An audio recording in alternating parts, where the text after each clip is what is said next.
All right, getting back to this, so we have too many electrons, so we're going to lose them from carbon before oxygen. But that gives us a problem, and the problem is that carbon no longer has an octet. And so the second part to this is, if the diagram is more remove the lone pair from central and terminal, well, you know, central versus terminal, what was better? The central. So we removed a pair. And then this is actually, there's something missing here. We'll remove it from the central atom, and then what we're going to do is we're going to take one from the terminal atom and make it a bonding pair. And so what we'll do is, like for example, this oxygen has an octet. If we take one of those and make it a bonding pair, it still has an octet. And so we could do it like that. Now when we look at this structure, everybody has an octet.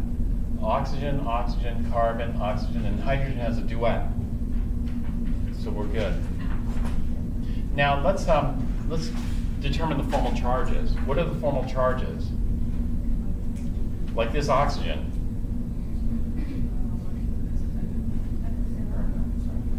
It's going to be 2, 4, 5, 6. No, because it gave 6. Like originally oxygen gave 6 to the structure. It ends up with 6, so it broke even. It neither gained nor lost. I'm sorry? No, we're going off the valence. How many valence electrons? So oxygen normally has 6. It ends up with 6, so it's even. So this oxygen is 0. This carbon, 0. This oxygen is different. This oxygen is 2, 4, 6, 7. So this oxygen is negative. This oxygen, 0. This hydrogen, 0. So normally the zeros we don't write. We just write the non-zeros. So we'll just add it all up. It comes out negative. But we picked this left oxygen. We could have also picked the top oxygen to make the double bond. And that would give us a resonance form. So if we pick the top oxygen, we would have taken a lone pair off the top one and make it a bonding pair. So that leaves this left one. This. Now where did the negative formal charge go here? Yeah, this one. And so this whole thing is going to carry a net -1 formal charge. Or not, -1 charge. All right. So that's, if we pick the left one, we get this. If we pick the top one, we get this. Now, what if we pick the right one? What would we get? If we pick the right one, we would get a structure that looks like this. So we'll leave the top one alone, left one alone. Now we'll make a double bond here. We end up with this. But do you see this structure looks a little bit different than the others? These two are the same. Can you see that they're the same? This one's different. Now, one of the things we automatically do when we draw Lewis structures is we look at the formal charges. Let's go ahead and determine what's the formal charge on this oxygen.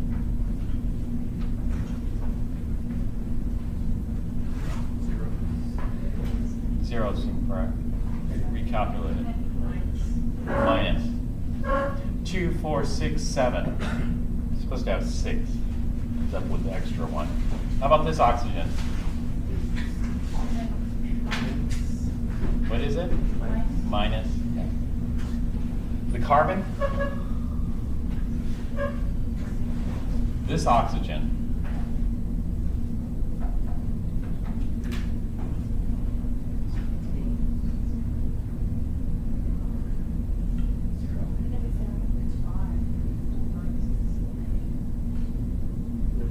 If it's 5, actually, what is it? It's 2, 3, 4, 5. 5 is correct. It's 5, it's supposed to be 6, so that means it's lost an electron. If it's lost an electron, does that give it a positive charge or a negative charge? It gives it a positive charge, so this one is plus. I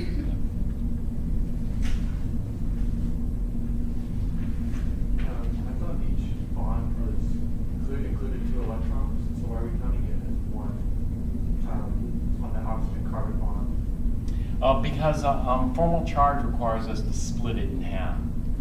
And so there are 2 bonds here. And so if we split it in half, then 2 bonds gives us 4 electrons. So 2 electrons go to carbon, 2 electrons go to oxygen. It's how we divide the electrons and count. And so first we divide up the electrons and then count how many electrons each atom has.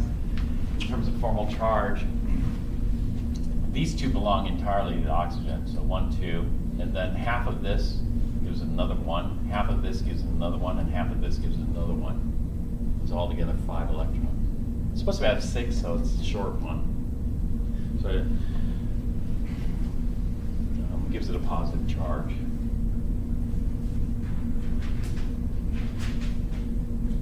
So will that change the net charge? No, it doesn't change the net charge. The net charge is still the same. Minus is -2. -2 plus 1 is minus. So it doesn't change the net charge, but it does change the energy. That is, why, if you have a tug of war for electrons, let's say oxygen versus oxygen, you have one oxygen versus another oxygen, tug of war for electrons, which oxygen wins? Which oxygen loses? If you had a tug of war oxygen versus oxygen, then you would think it should be a tie. And so what happens is this is an unstable structure.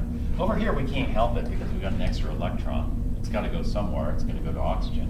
Over here, we got an extra electron. Yeah, it goes to oxygen, but this oxygen essentially took an electron from this oxygen. So can we have that happen? You see that this is going to be a higher energy structure because of the formal charges. Because of the way the electrons are distributed, we don't count this the same. In fact, we're going to eliminate this structure. This should be higher energy, not stable. It's not going to be as stable as those. Do you see? Not as stable. Because one oxygen has, the other oxygen is positive. So it's oxygen versus oxygen. That's the difference. All right, and a couple of things. Sometimes we're going to have it. And so oxygen likes to form how many bonds? Oxygen likes to form 2 bonds. It could be a single bond times 2, like in water. Water, oxygen is going to form 2 bonds. Like this. But sometimes we'll see oxygen form 1 bond. If oxygen forms 1 bond, then it usually has a negative charge, like this. And sometimes oxygen can form a total of 3 bonds. If it forms a total of 3 bonds, like here, 1 double, 1 single, or 3 bonds like here, if I look at hydronium and draw out the Lewis structure of hydronium, which is H3O+, oxygen forms 3 bonds, but when it forms 3 bonds, it has to have a positive formal charge. Like here, positive formal charge. And so this is not as stable because of the way the electrons are distributed, so we only end up with 2 resonance forms for this. And so the goal is this. When we do Lewis structures, the goal is to get octet. First we look for octet, and then second we try to minimize formal charge. 1 octet. And so, do all 3 of these structures have octets? Yes, all 3 of these structures have octets. And then 2, we look at formal charge. What we want to do is we want to minimize the formal charge.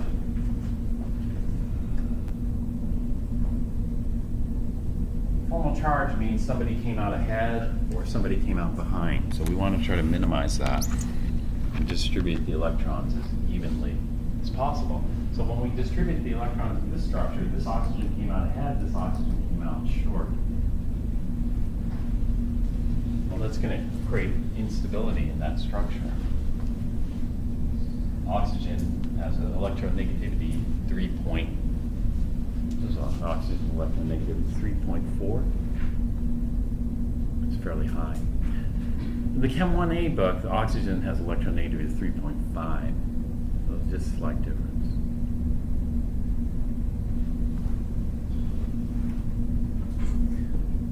Drawing Lewis structures is an essential skill in chemistry.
Some of these we could just do based on what we know for the valence electrons. You know, like some of these is easier to do like this.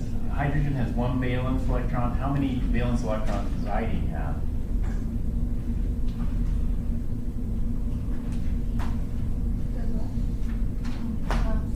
Seven. So 1, 2, 3, 4, 5, 6, 7. 3 pairs and 1 single.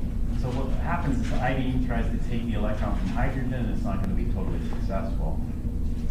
We end up with a structure like this. You do a structure like that. Hydrogen has a duet, iodine has an octet. Now, what are the formal charges?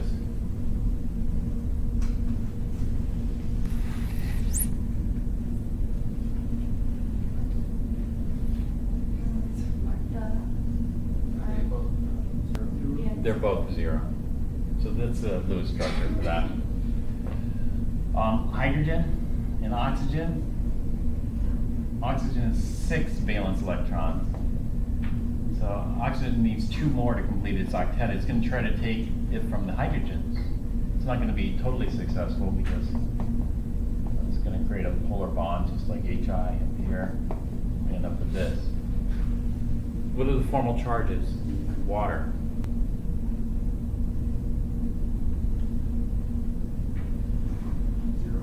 0. And so some of these we could just do like this. We just try to visualize what's happening, you know. And in this case, iodine's going to try to take the electron here. Iodine's more electronegative. In this case, oxygen is going to try to take the electron. Oxygen is more electronegative, so it's going to try to take the electron. What's going to result is in a tug of war, and this is going to create a polar bond. Iodine's more electronegative than hydrogen. Oxygen's more electronegative than hydrogen, so it creates a polar bond. But when we do formal charges, we ignore that polarity and we assume it's 100% covalent. Just like when we do oxidation states. When we do oxidation states, we ignore this polarity and assume it's 100% ionic. So rather than, you know, hydrogen hanging on to a little bit of the electron cloud, it loses all of it. So when we do oxidation state, it's different. Formal charges would be 0, 0. What are the oxidation states here?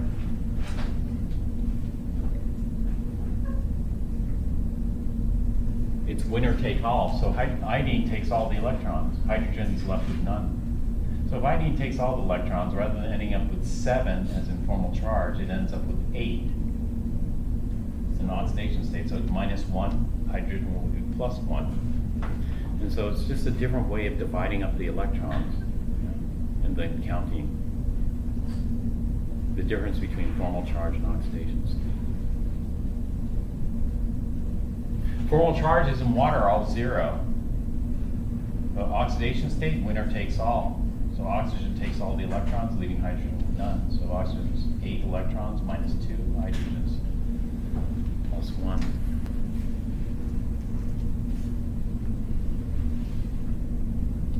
NCl3.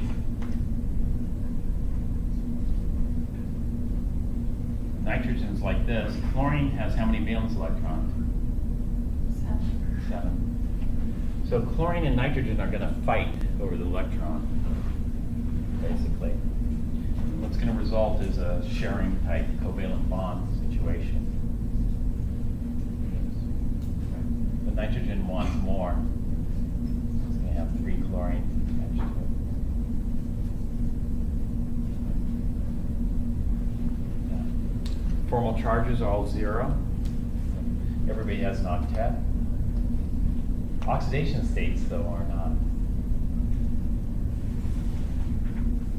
This one, the oxidation states are a bit more tricky.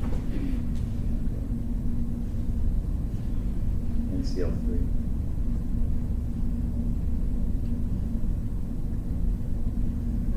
So I'm gonna go through some of these quickly just to see examples of these. Here, Lewis structures. HI, H2O, NCl3, HF, OF2, NF3.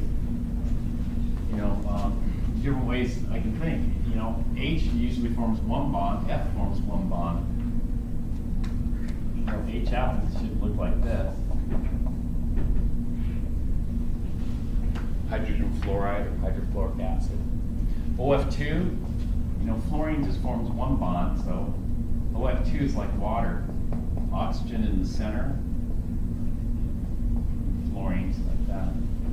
So here we get an octet around each of the atoms. The formal charges are all 0. NF3 is just like NCl3.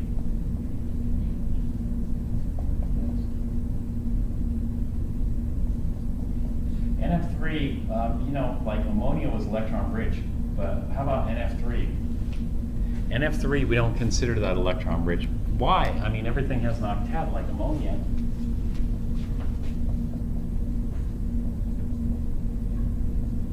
Ammonia is electron rich, but NF3 isn't. Why is that? Because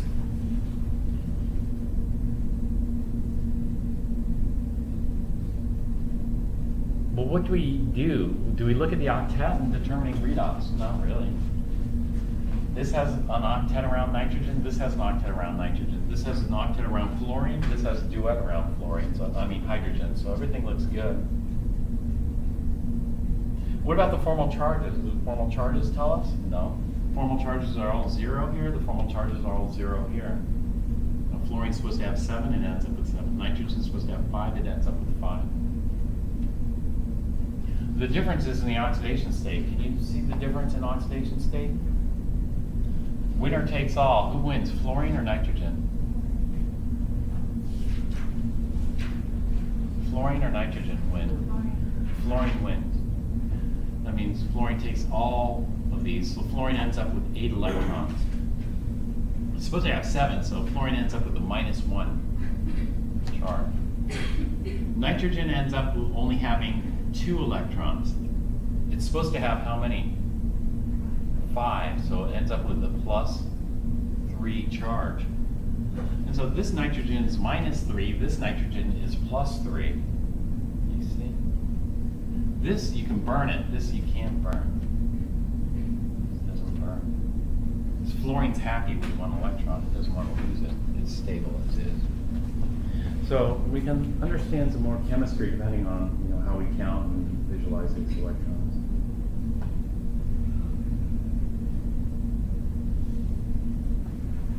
Some of these, like CO2, SF2, BrO3 minus, are best done using the steps. So this, after you do enough of these, then you'll remember the steps. The steps are carbon. How many electrons? 2 oxygens. 2 times gives us 16 electrons. All right, the structure. How should I draw the structure for this? I'm going to put carbon in the middle and then the 2 oxygens like that. Then I'm going to complete the octets to carbon or oxygen first.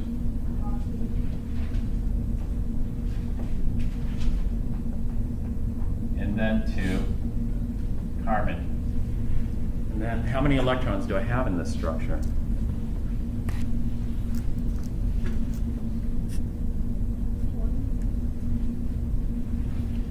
2, 4, 6, 8, 10, 12, 14, 16, 18, 20. I have 20 electrons in there.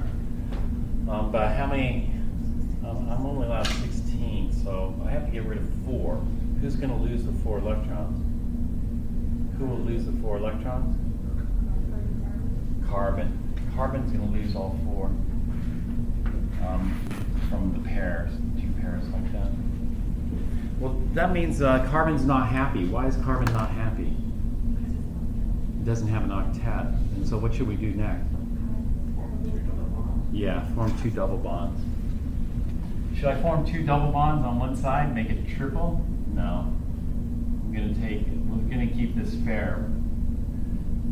So one oxygen loses a lone pair, makes a bonding pair, the other one does the same. Now carbon has an octet, oxygen still has an octet, and what are the formal charges?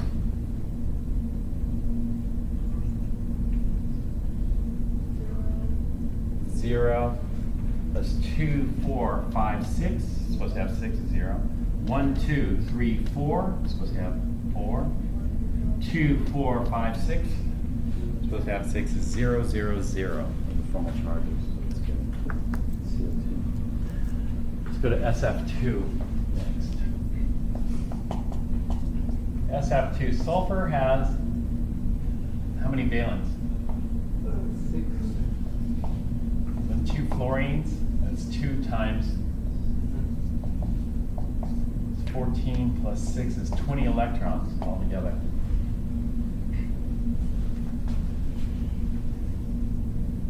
And so how should we draw this? Sulfur in the middle, and then fluorine and fluorine. How about that? And then who should we complete the octet to first? Sulfur or fluorine? Fluorine. Fluorine is the most electronegative element on the periodic table. And then sulfur. So how many electrons have we used here? 2, 4, 6, 8, 10, 12, 14, 16, 18, 20. 20 electrons. Everybody has an octet. That's good. There's an octet around fluorine, octet around sulfur, octet around fluorine.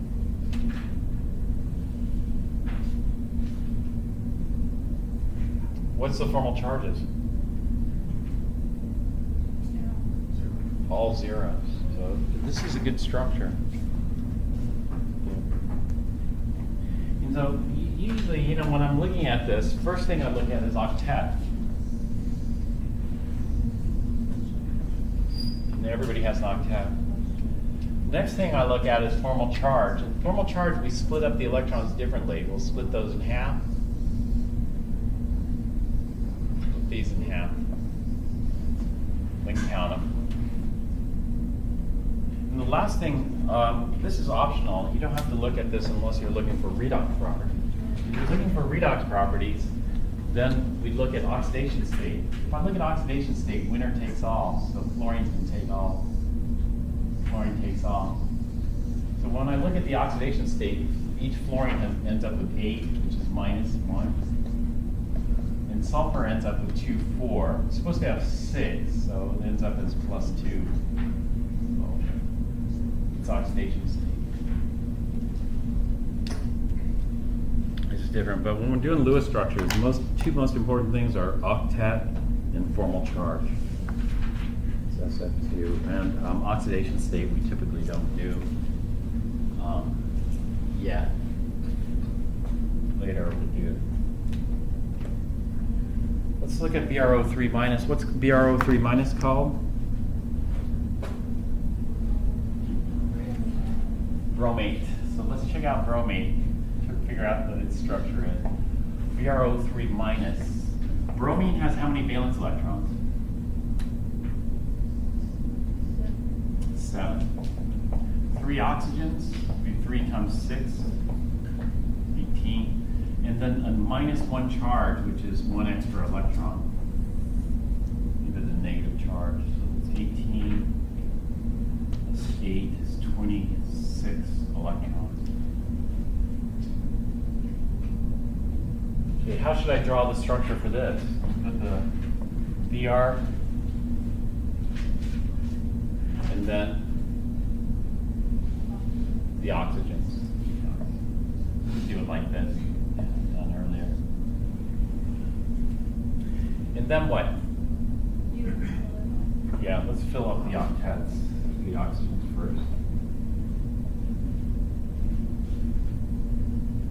And then for bromine, 246, so it needs 2 more electrons. Bromine.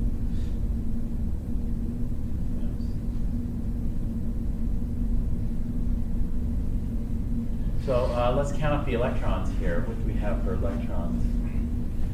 2, 4, 6, 8, 10, 12, 14, 16, 18, 20, 22, 24, 26. It's 26 electrons.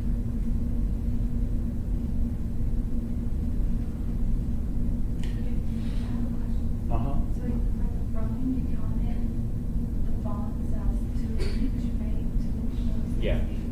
Is it because the oxygen was there for the lesbian to like a 1, you count it as 1? Well, it depends on what I'm counting. If I'm counting total number of electrons, then I'll count it as 2. If I'm counting formal charge, I'm going to split it.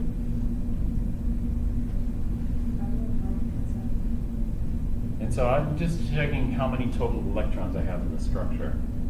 If I'm counting octet, I'm going to double count it. What if you're like single counting, you would count the line like as 1 electron, so 1, 2, 3, 4, 5. Or Yeah, if I'm looking at the how many, if I'm doing formal charge, then each line represents 2 dots. This. And so if I'm looking at total number of electrons, 2, 4, 6, 8, 10, 12, 14, 16, 18, 20, 22, 24, 26. 26 electrons. 26 electrons. If I'm looking at formal charge, I'm going to split it like this. If I'm looking at formal charge, then the bonds are split down the middle. And so now bromine has 2 that belong entirely to it, and then 3, 4, 5. Bromine ends up with 5 electrons in the structure. Oxygen ends up with 2, 4, 6, 7 electrons. This is for formal charge. FC.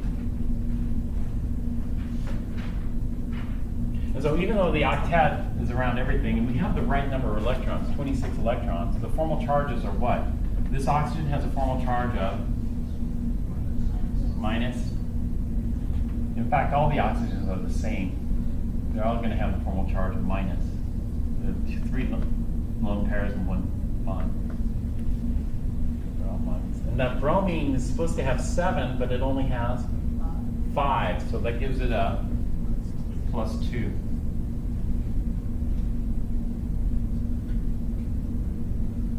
And so when we add up all the formal charges, what's the net charge? Minus. Let's add up all the formal charges. We're going to get the net charge minus.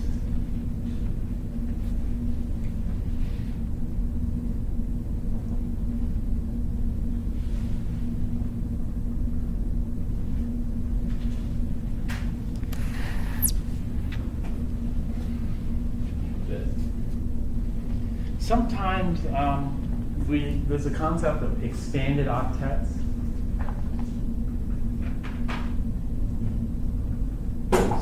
previous chapter. Let me go back to it.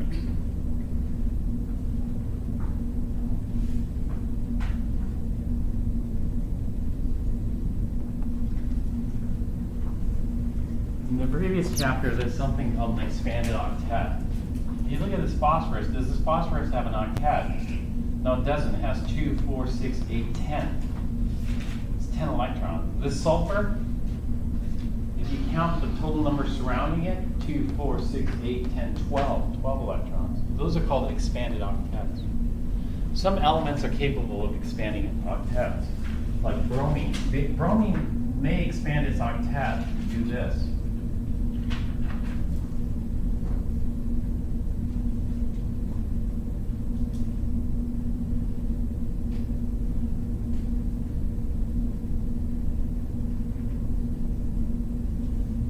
In this case, bromine is 2, 4, 6, 8, 10. 12. The situation here is if it expands its octet, that is, it has more than 8 electrons surrounding it, oxygen is still an octet, then we can lower the formal charge. This is with expanded octet.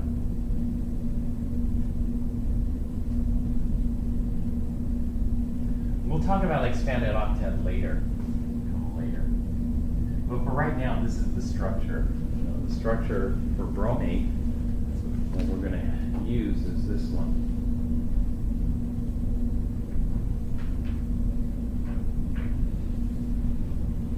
This one here at the bottom. Everybody has an octet. It says bromine has kind of a high formal charge. Plus 2, it's kind of high. And the oxygen's -1.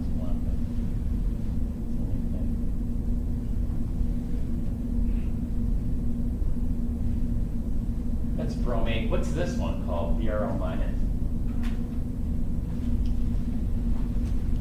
Well, bromate is BRO3. Bromite is BRO2. BRO would be hypobromite. Maybe let's try that one next. Let's do hypobromite just since we just did bromate. Hypobromite. BRO minus.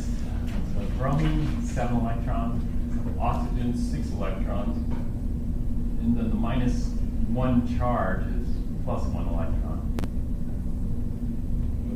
14 electrons. And here there's only one choice, bromine bonded to oxygen, and then complete oxygen's octet first, and then bromine. When you look at that, now everybody has an octet, but how many total electrons do you count in this structure?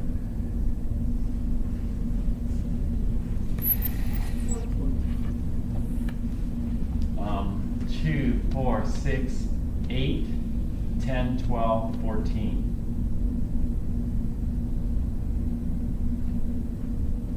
So that looks good. Are there any charges, formal charges in this structure? Minus on oxygen. Minus on oxygen. Bromine is good, 2, 4, 6, 7. Oxygen has extra, 2, 4, 6, 7. So the net charge is -1. So that would be hypobromite.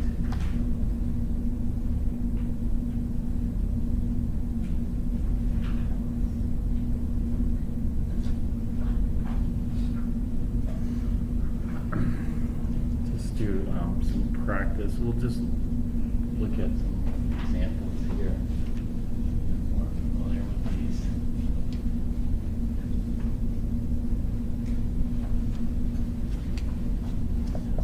NH4 plus is called ammonium. And two ways we could do this, but let's do nitrogen. Nitrogen is 5 electrons. 4 hydrogens is 4 times 1 electron. It's 4 electrons. Oh, and the +1 charge. +1 charge means we have to subtract an electron. We're short 1 electron. And so this 9 minus 1 is 8 electrons.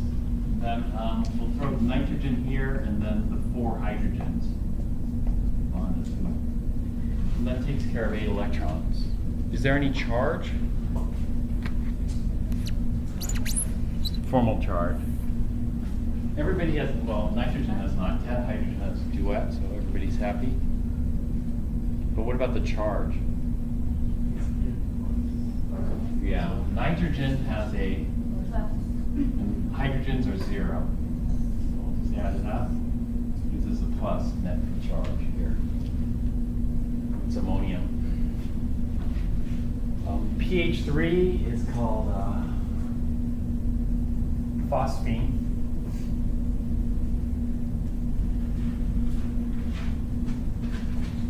It's a pretty poisonous gas. pH 3. Fairly reactive. Phosphorus has how many valence electrons? 5.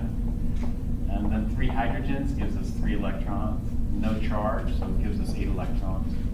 We'll throw phosphorus here, and then 3 hydrogens, and then complete the octet of phosphorus. That gives us 8 electrons.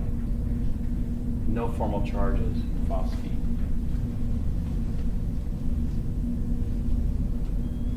NHF2. NHF2, nitrogens 5, hydrogens 1, 2 fluorines would be 2 times 7. It's 14, 14, 15, 20 electrons. We'll throw nitrogen in the center, and then fluorine. Fluorine only forms 1 bond. And hydrogen only forms 1 bond, so it's got to look something like this. And then we complete the octet to fluorine first. This. And then try to complete the octet to nitrogen and see how many electrons we've used. So 2, 4, 6, 8, 10, 12, 14, 16, 18, 20. 20. So that looks good. And then we look for a formal charge. Are there any formal charges on this structure? We like it when there's no formal charge. It's the best. Are there any formal charges? No.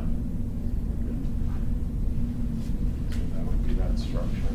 So let's just do a lot of examples here. How do you know where you put the hydrogen? Does it matter where you place it? I'm sorry? Does it matter where you place the hydrogen? No, it doesn't matter. In fact, we're not going to have any kind of resonance form. The resonance form, a lot of people think this is a resonance form. Let's say we move the hydrogen.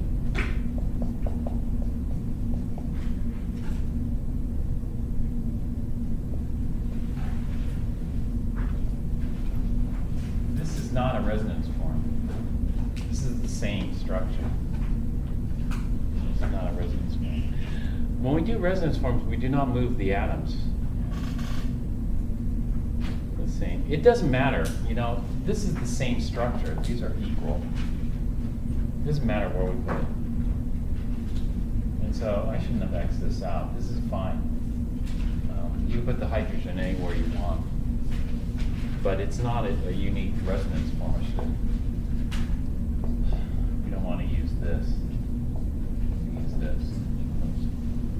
Equivalent structures. That's different than this. Let's say like H2PO4 or ClO. Well, actually, those we aren't going to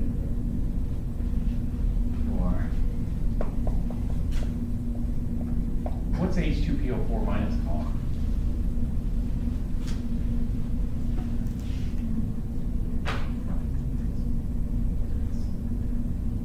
Hydrogen phosphate. Dihydrogen phosphate. So let's just go down to it. 2 hydrogens is 2 electrons. Phosphorus is 5 electrons. And 4 oxygens is 4 times 6 is 24 electrons. And then 1 negative charge is 1 extra electron. 25, 30, 32 electrons. So, are these acidic hydrogens or non-acidic hydrogens?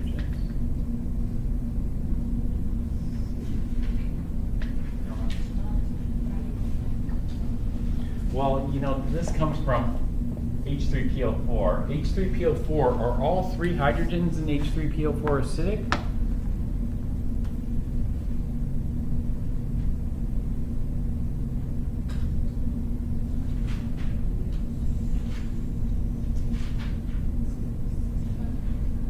Just guess. What would your guess be? Are all three hydrogens acidic? Yes. Otherwise, they're going to write them in different places. So, for example, they might write it HPO4 H2 or something like that. They'd separate it. This is called a triprotic acid, all three hydrogens. So, if this triprotic acid loses the first proton, it forms H2PO4 minus. If it loses the second proton, it forms HPO4 2 minus. If it loses the last proton, it forms PO4 3 minus.